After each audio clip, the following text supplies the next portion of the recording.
Terima kasih Anda masih bersama kami. Bagi Anda yang baru saja bergabung, kami hadirkan kembali 3 berita utama hari ini.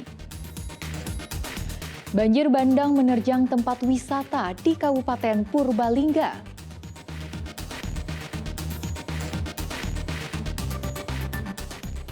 Perampok bersenjata tajam merampok pengusaha salon dan rias pengantin di Kabupaten Pekalongan.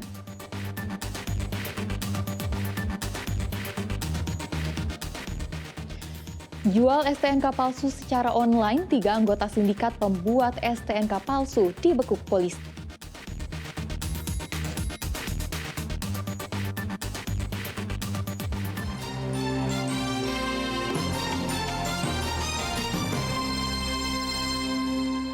Kita ke informasi selanjutnya. Perampokan menimpa seorang pengusaha salon dan rias pengantin di Kabupaten Pekalongan Selasa malam.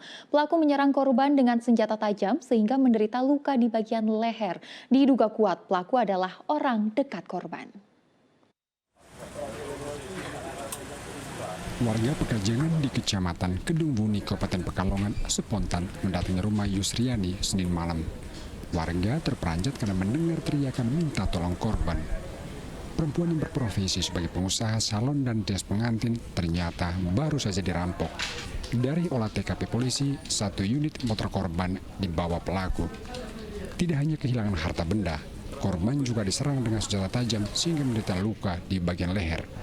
Ceceran darah korban terlihat di gerbang keluar rumah. Mungkin begini, mungkin sambil keluar nangis-nangis. Korban dievakuasi ke Rumah Sakit Islam Pekalongan untuk mendapat perawatan. Korban menderita luka sayat senjata tajam pada bagian leher dan luka benturan di bagian kepala. Hanya itu ke sini, ke salon. Nah, pelaku itu? Pelaku itu lalu ada kejadian. Kejadiannya gimana Pak itu Pak tadi Pak? Ya, saya kurang tahu. Kurang tahu?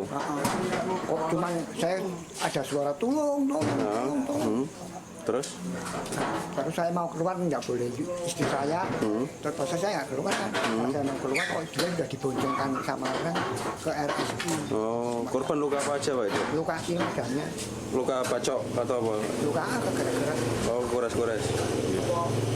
Polisi masih selidiki pelaku, namun diduga kuat pelaku adalah teman dekat korban. Kuncoro Wijayanto melaporkan dari Kabupaten Pekalongan. Penipuan modus baru dengan cek palsu menimpa penjual ponsel di Kabupaten Klaten. Korban baru mengetahui ditipu karena cek tidak bisa dicairkan di bank. Penipu dengan modus bertransaksi dengan cek palsu terekam jelas kamera pengawas di salah satu konter di Klaten hari Senin.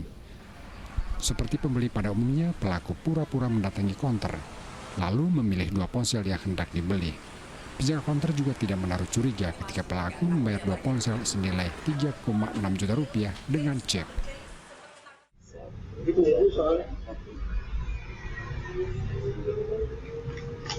Ini nanti pesanan kami ya.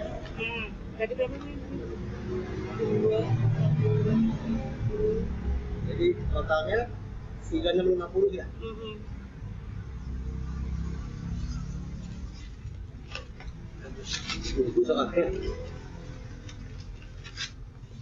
Awas, jangan hilang ceknya. Oke. Terima kasih ya. Iya. Belakangan pemilik konter baru sadar sudah ditipu. Saat hendak mencairkan cek sebesar 3,6 juta rupiah ke bank, ternyata cek palsu. Polisi mengatakan modus pelaku tergolong baru. Lah bayarnya pakai itu, Tik. Iya, Mas. Lah emang bisa bayar pakai itu. HP-nya udah dibawa semua. Udah Mas, orangnya udah bawa 2 HP itu. Udah saya buru-buru langsung ke sini. Habis ke sini saya cek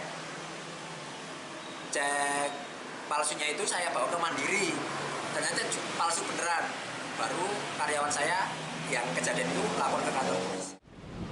Untuk modus, yaitu ini modus baru, yaitu seorang laki-laki datang ke konter, kemudian transaksi 2 HP, kemudian korban yaitu pemilik konter diberikan cek. Ternyata ketika diuangkan di bank tersebut, ternyata cek tersebut palsu. Berbekal petunjuk kamera pengawas, polisi kini memburu pelaku. Polisi mengimbau warga terutama para pedagang untuk berhati-hati jika ada pembeli yang membayar dalam bentuk cek. Krisna Agung melaporkan dari Kabupaten Klaten. Polisi membongkar sindikat pembuat surat tanda nomor kendaraan atau STNK palsu dengan meringkus 3 pelaku. Para pelaku melancarkan aksi dengan menawarkan STNK palsu secara daring.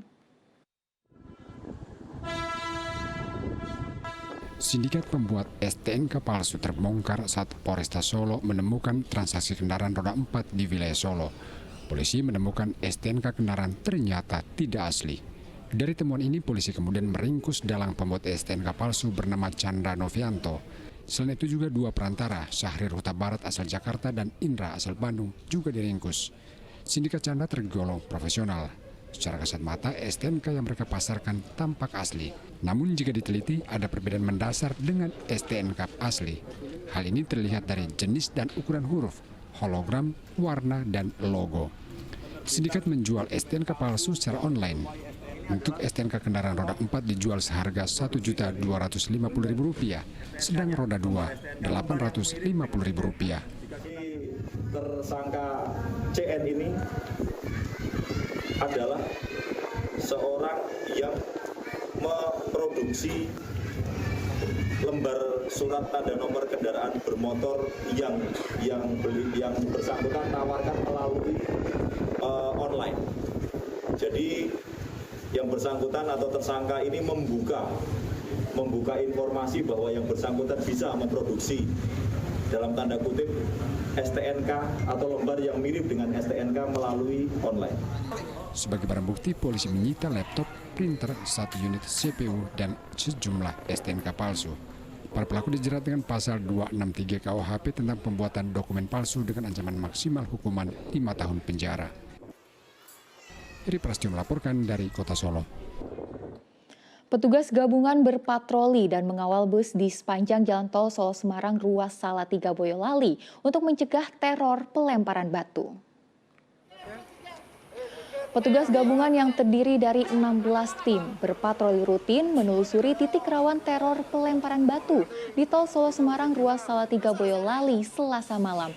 2 petugas diterjunkan ke dalam bus untuk mengawal. Pengawalan dimulai dari gerbang tol Boyolali hingga rest area 456B Pabelan, Kabupaten Semarang. Kawasan ini dinilai sangat rawan dengan teror pelemparan batu, yakni di kilometer 459, 460, dan 462.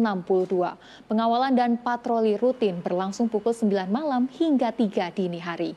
Sebelumnya, teror pelemparan batu terhadap bus dan sejumlah kendaraan pribadi terjadi di Jalan Tol Semarang Solo ruas Salatiga Boyolali. Teror menyebabkan sejumlah kendaraan mengalami pecah kaca dan beberapa penumpang terluka karena pecahan kaca. Kegiatan untuk mengantisipasi dari beberapa kasus pelemparan batu terhadap pengendara yang ada di ruas tol yang ada di wilayah hukum Polres Semarang. Jadi tadi kita sudah bentuk beberapa tim, salah satunya adalah 16 kelompok yang kita bentuk. Jadi ini kita tugaskan untuk mengawal khususnya kendaraan bus yang dari arah Solo menuju ke... 2 korban tewas akibat kebakaran rumah di Klaten dimakamkan. Pemakaman 2 korban kebakaran rumah di Desa Jebugan, Kecamatan Klaten Utara, Kabupaten Klaten berlangsung hari Selasa. Keluarga, kerabat, dan warga memadati rumah duka. 2 peti jenazah dibawa dengan ambulans dari rumah duka menuju lokasi pemakaman umum di wilayah setempat. Kedua korban tewas terjebak saat rumah mereka terbakar Senin malam. 2 penghuni Reso Pairo dan Walinem ditemukan di atas tempat tidur.